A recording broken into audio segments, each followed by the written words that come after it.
Coming into 2025, does Clark Lea have something to prove? I think so.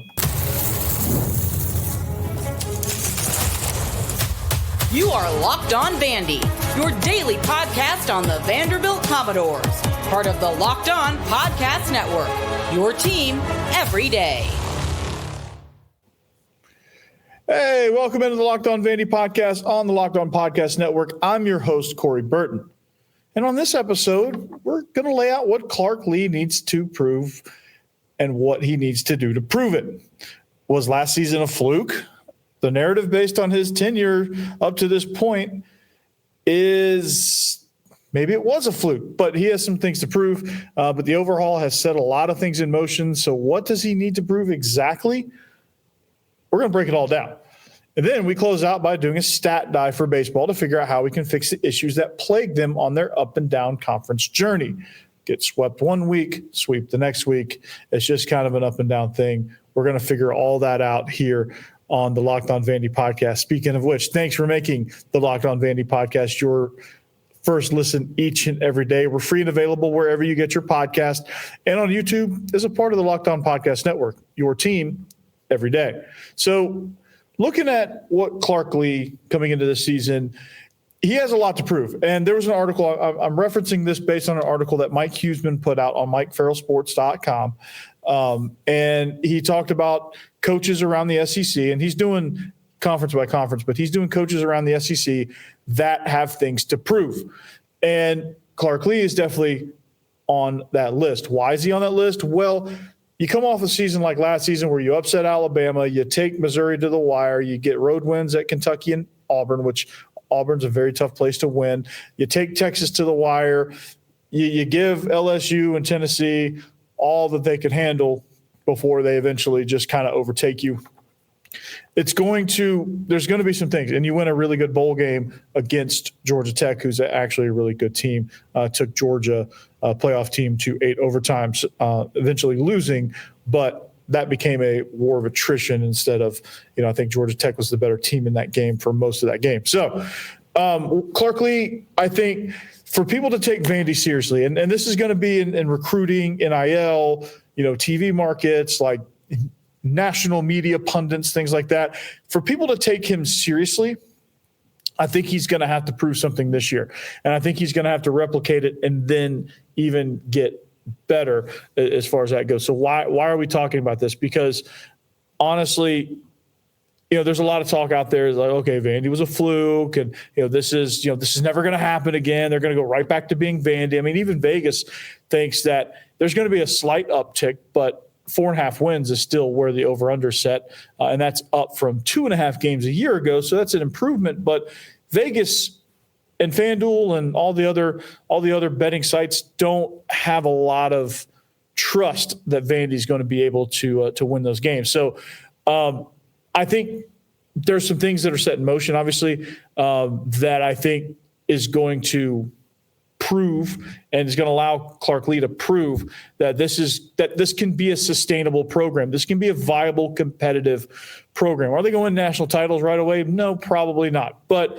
this is going to be something that you can look at and say, all right, well, okay, we've got something here. We've seemed to have hit an avenue. NIL might be the main reason why Vandy becomes good, and the willingness to spend in the NIL market and the willingness to go out and hit the portal hard, things that they weren't willing to do previously, that could be the very well reason why you could see some changes within the program. So, just kind of looking at what he needs to do, and I'll tell you what he's doing currently to prove that, right? He has something to prove. So is the move to appoint Steve Gregory as DC the right move? Well, based on the last time he gave up play calling duties, it was a complete and utter disaster. There's a lot of reasons probably why, but nonetheless, simply put, it was an absolute disaster. And they went 2-10. They were atrocious doing it. They lost half the roster. Everyone was thinking about transfer portal probably 4 weeks into the season. It was an utter disaster. And part of that was probably because the defensive coordinator he appointed was not ready to be a defensive coordinator, didn't have the right staff. I don't think he knew, Clark Lea being, I don't think he knew kind of how to retake reins of the ship. I think things, once they got kind of out of control, he was struggling to kind of get them back on the rails, and they never really did. And so he had to kind of blow things up and start over, and that's what prompted the overhaul. But to me, I think this time around, there's a lot more organization. There was a lot more of like a training and a learning curve. And I think having Jerry Kill helped that, because he was able to, Clark Lea, that being, he was able to mentor Steve Gregory in becoming the defensive coordinator. And from what we learned, Steve Gregory became the defensive coordinator 4 weeks from the end of the season. So the last 4 games, he was the defensive coordinator, and he was calling, well, he wasn't the full DC, but he was calling plays, and he had a more expanded role in game planning. I think Clark Lea was working on handing it over to him. And so I think you're going to see, and with Jerry Kill around, I think Clark Lea can mentor him a little bit. I think he can be beside him. I think he could focus more on defense as he's being the CEO, as he's being the CEO head coach, and he can do some things as far as mentoring. He can do some things as far as advice, and he can help Steve Gregory get his thoughts out there. So, is this the right move? Only time will tell. We won't know until the season gets in, but I think the reports coming in from practice, I think the scrimmage notes, I think the fact that guys are making plays, I think schematically they're going in the right direction. I think with the early intel that we have, I think this is going to be the right move. I think Steve Gregory could be a very talented defensive coordinator, and I think he's going to be I think he's going to take Clark Lea's system, his scheme, and become a lot more aggressive with it. So I'm very excited about that. I'm very excited to see how he incorporates some things. I think you've got a better cornerback room. I think you've got a better roster than even you did a year ago. You got more depth on the defensive line. You got a couple of edge guys that can really raise some hell in Keanu Coate and Miles Capers. And Miles Capers is very familiar with the system. Keanu Coate's still learning, but Coate is making a ton of plays. He's just so physically gifted. You've got some talented linebackers on the inside that I don't think you're going to have to blitz as much, and probably won't. I think you're going to be able to do some things pressure-wise and things against the run game-wise in some base looks, and that's going to be even better as well. So the move to appoint him as defensive coordinator, I think, could potentially be the right move. I think they're heading in the right direction with that. So he's proving that right now. We can't cash in on the record there just yet, because we're only into spring practice, and Steve Gregory really hasn't had any sort of competition or any sort of real SEC games to really show what he can really do. So when it comes to game planning, we'll see how overwhelmed he gets, or if he even gets overwhelmed. We'll see his play calling when things are going haywire, because with Lenora Sellers, that's going to be your first real conference test.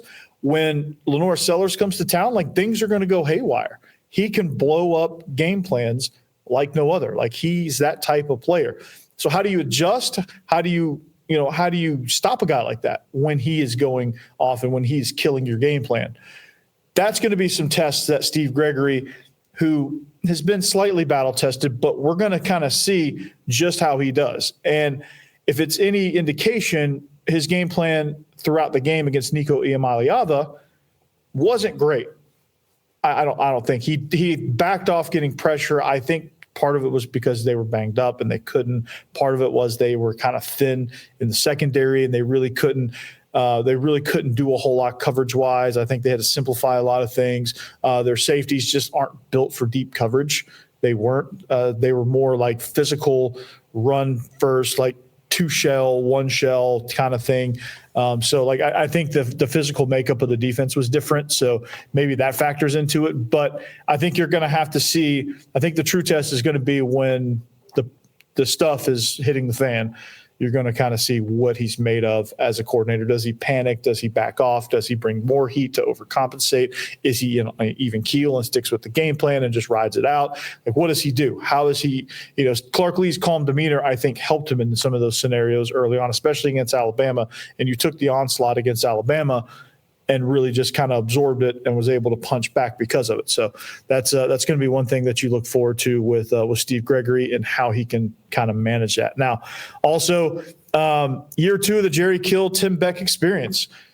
Is that going to take the next step? I think it will. I think it absolutely will. I mean, it only has to. You get Diego Pavia back, which is an amazing portion of this whole thing. Like when you're proving that this is not a fluke, like I think you're going to see, and it's going to look slightly different. I don't know exactly how it's going to look, but you're going to see an offense that moves more pre-snap. You're going to see an offense that focuses on a more balanced rushing attack where you're not focusing on just strictly Diego Pavia getting all the carries. And it's not just Cedric Alexander. It's going to be different things. It's going to be maybe Trey Richardson or Junior Sherrill and some jet sweeps. Maybe you incorporate fast screens as part of your unofficial run game. Whatever the case may be, like I think Jerry Kill and Tim Beck, they were just worried about getting the base offense in. They were just worried about square one, who can do what. How can we operate? How can this offensive line handle switching sides? How can we incorporate our tight ends? How can we get everybody kind of what pieces do we need and how do we need to attack? And then the next layer to that was how our defense is going to react when we're running and running and running and running. They're obviously going to counter that and try to stop that. They're going to do things to disrupt the option. They're going to do things to disrupt the box, and they're going to do things to put Diego Pavia on the run in a bad way. And how do you react to that? What do you have off of that? What are your answers? And I think that's what you're going to see a lot of in year 2. I think year 1 was getting the problems. And now I think it's finding solutions to those problems in year 2, which is going to be a really good thing. Jerry Kill and Tim Beck are as talented of a duo as you can get in the coaching world, especially Jerry Kill. Diego Pavia is the perfect person to come back for year 2 of an overhaul. I think it's going to take it to the next step as well because your offense is going to just progress and explode into that next level. What that's going to look like, I'm not exactly sure.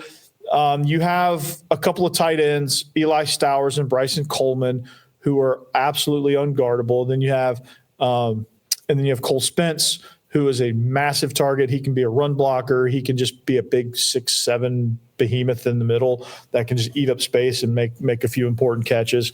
You're going to have to kind of find your way at the wide receiver position. That's kind of an ongoing thing, but you get Trey Richardson out of the portal, a sneaky, fast D2 guy that this coaching staff knows because they recruited him out of high school to come to New Mexico State. So there's a relationship there. There's a knowledge of his skills there. So it's not just a random D2 guy, which I think people will see D2 and they'll be like, oh, you're getting the D2 guy.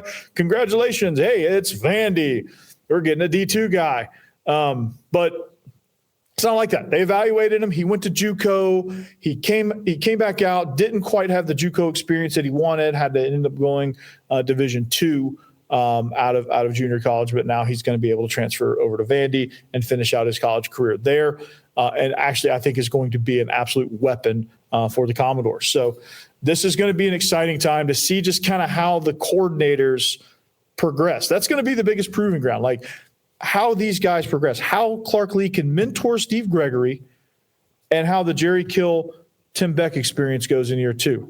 And with Diego Pavia, when everyone knows what Vandy wants to do and how Vandy's going to try to attack, when everyone knows what's on the table. Last year, they didn't know.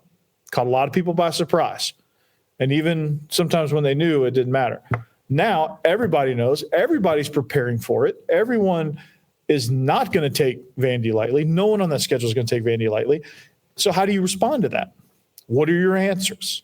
Those are some things we can't really answer right now, but I think we're making strides in that direction. Like, you're going to have a really good backup quarterback, because if Diego Pavia is going to be a factor in the run game, you're going to have a quality backup, because this is the SEC. You're going to take some hits, and there's a chance that he could get banged up. That's not a knock. It just That's the kind of thing that can happen in this league. So you have to be prepared.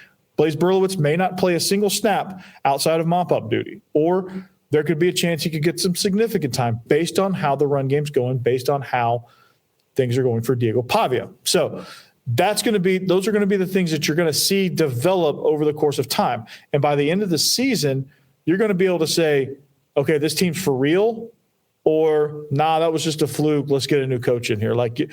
And then maybe not much in between. So that's going to be kind of where we're at as far as Vandy football goes. So there's more things here. I mean, I think those are the two most important. But like, how are they going to play when they have a target on their back?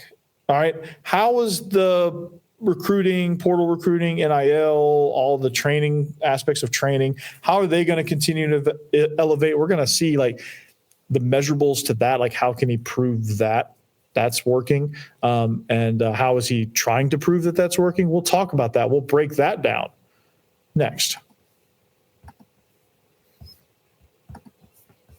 All right, talking about getting supplies that you need from a site for the skilled trades, Supply House. Whether you're into plumbing, HVAC, or electrical work, Supply House is the reliable way to order products online. Their easy-to-use website is packed with helpful resources and the latest product info to help you get the job done right. Plus, with a complete inventory of over 200,000 parts from 400-plus top brands, you'll find exactly what you need delivered fast from coast to coast. And do you need help with an order? Well, Supply House offers expert support and industry-leading service, so you'll always talk to a real person.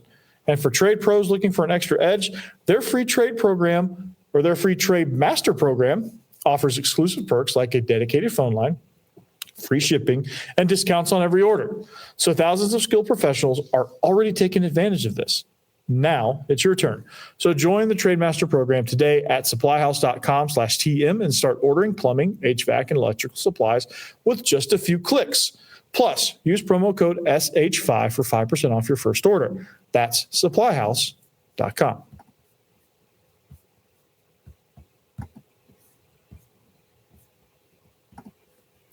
All right, welcome back. Thanks for making Locked On Vandy your first listen each and every day. We're free and available wherever you get your podcasts and on YouTube as a part of the Locked On Podcast Network. Your team every day. And shout out to you everydayers. Thank you so much for making this happen. If you need a second listen, Locked On SEC. Chris Gordy was at the national championship. That is awesome. That show is great. You should listen to the best conference, the best coverage in the land. All the shows. Brandon Olson, I'm sure, is absolutely glowing over at Locked On Gators. Thank you, Gators, for helping me win my bracket pool, by the way. I didn't mention that, but thank you. I finished 7th in the Locked On pool, but the other pools I was in, I won. I got trophies, the one here at school, too. So thank you. And Locked On Ole Miss is another good listen if you need that. So, he does a great job, and it's an amazing show. So, but Clark Lea absolutely has something to prove.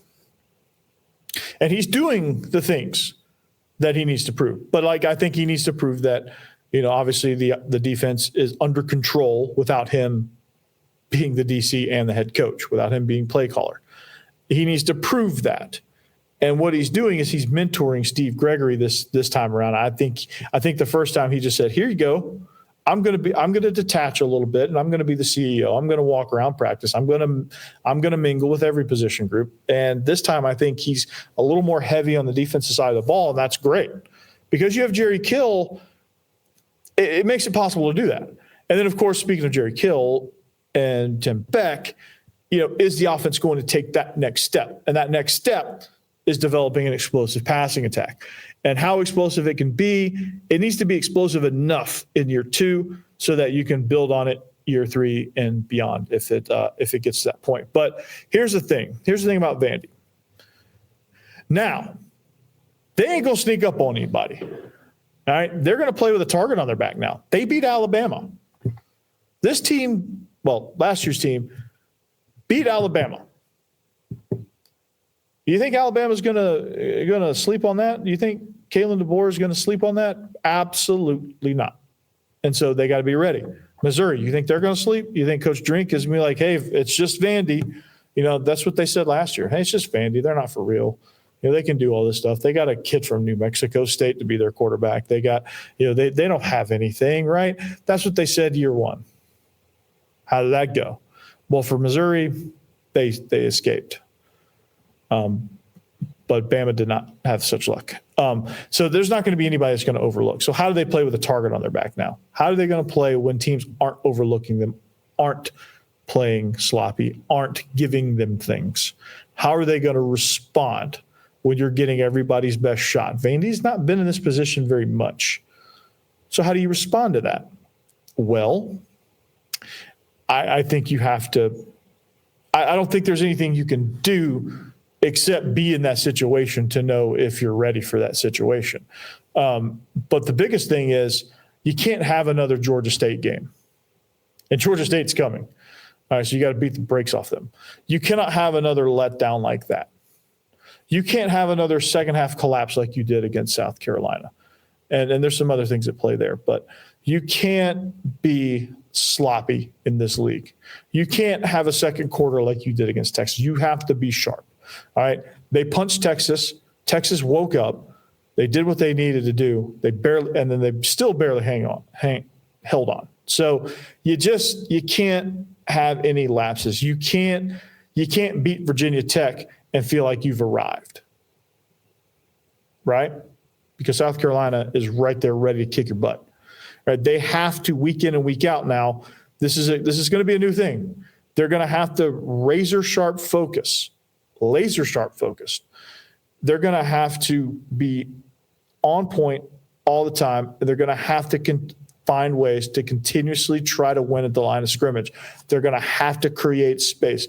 They're going to have to, at some point, I know nobody believes in them, but they're going to have to attack the field vertically. They're going to have to put pressure on people because people aren't going to let up. People aren't going to just play their base stuff and just, hey, we're just going to work on a few things. We're playing Oklahoma next week, and we got Vandy this week, so we're just going to cruise, right? We're going to prepare for Oklahoma, and if Vandy gives us any fits, that's how people used to view Vandy. Now, since the overhaul, they're not so much. You're going to see teams that game plan for Vandy. You're going to see teams that take Vandy super seriously, especially Alabama, especially Auburn, especially Kentucky. Tennessee, I think they put Tennessee on notice, even though Tennessee, that game became more lopsided than it probably should have been, and it wasn't necessarily reflective on how that game went or what the talent gap was, but it was there.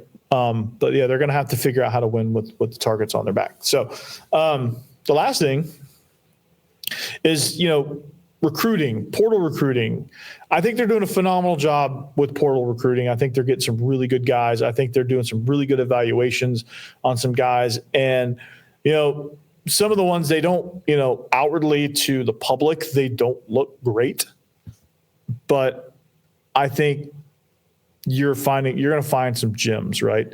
I think Diego Pavia didn't look great coming in from a public perspective last season. Like he was going to be fine. He was going to be competitive and, all that stuff. Like you didn't know he was going to be a superstar and quite take off like he did. Nobody knew that except for probably Diego Pavia and the coaching staff. But nobody knew, right? He was a hidden, I don't say hidden. Well, actually, maybe he was a hidden gem because all we really knew was what he did against Auburn. And that could have been a fluke. But Diego Pavia proved that wasn't a fluke. He came in and week out and competed his what off. So that's going to be something that they're going to have to continue to find those guys in the portal and then continue to solidify their high school recruiting, which I think they're doing a better job of. And they're going to start getting bigger stars. And I think some of the trickle-down effect of the portal is going to leave some more talented high school guys there for the taking.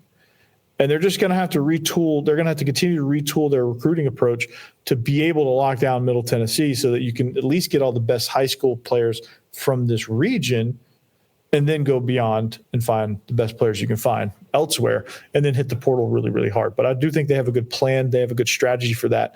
NIL plays a big factor in it, like their willingness to participate in NIL and pay guys. That's gonna help out in the long run. That's gonna help them be a viable team because like they lost a lot for graduation and a couple transfers, but they lost a good chunk of their production last year. But they're able to replace it, which is good. Which you kind of worried about, but then they were able to replace it, and you're like, okay, this is fine. I think we've actually got a better roster. We have a better core, a better nucleus coming back. So I think you're adding pieces instead of whole chunks into your roster. So that's also a good thing. And then of course the training. Is the training portion of it going to be? Is it going to be up to par? Well, real quick, we'll talk about it next.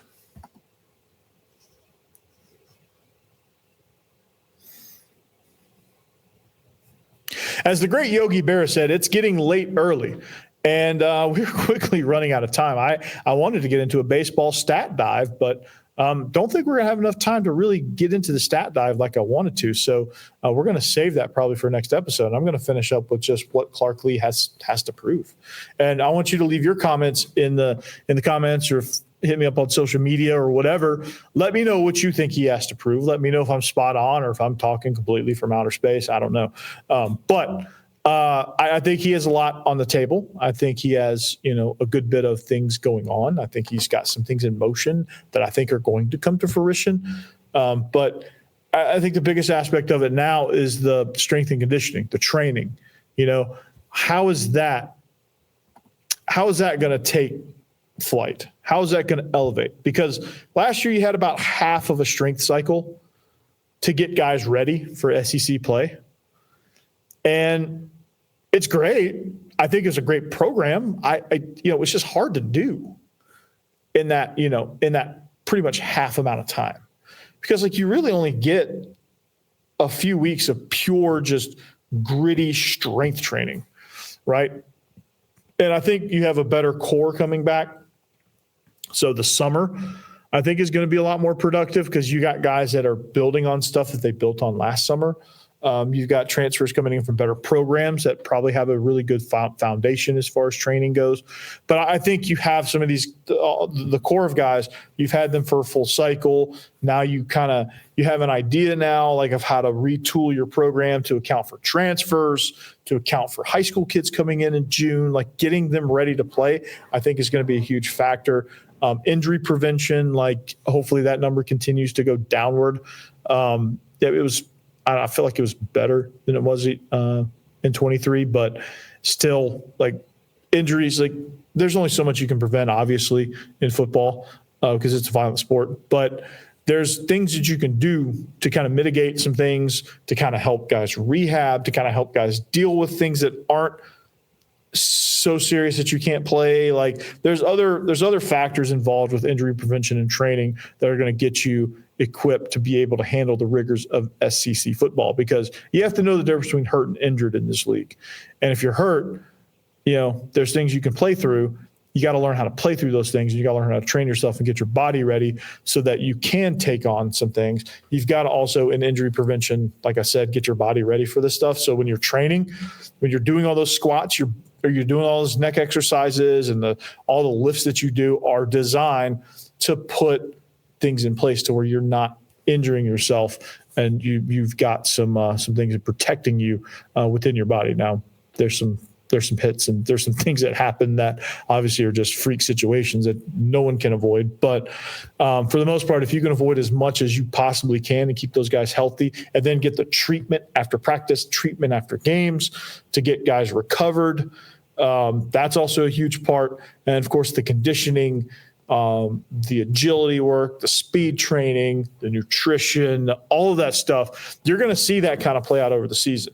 Now, last season, it was much better. You saw guys fighting deeper into games. They were finishing games that were kind of, they were finishing close games strong. They went deeper into the season. I think you had, you had some guys that were battling. But I think after about the Texas game, I think it finally all caught up with them. And so for South Carolina, LSU, and Tennessee, those games, you could see the wheels falling off against South Carolina. You could see an exhausted exhausted Vandy team playing against South Carolina, and they couldn't handle it. And that became more of a strength and conditioning game than it was a talent game, because I think talent-wise they were equal. I think Vandy was doing a good job early of stopping South Carolina and limiting their big plays, explosive plays, and making them work down the field.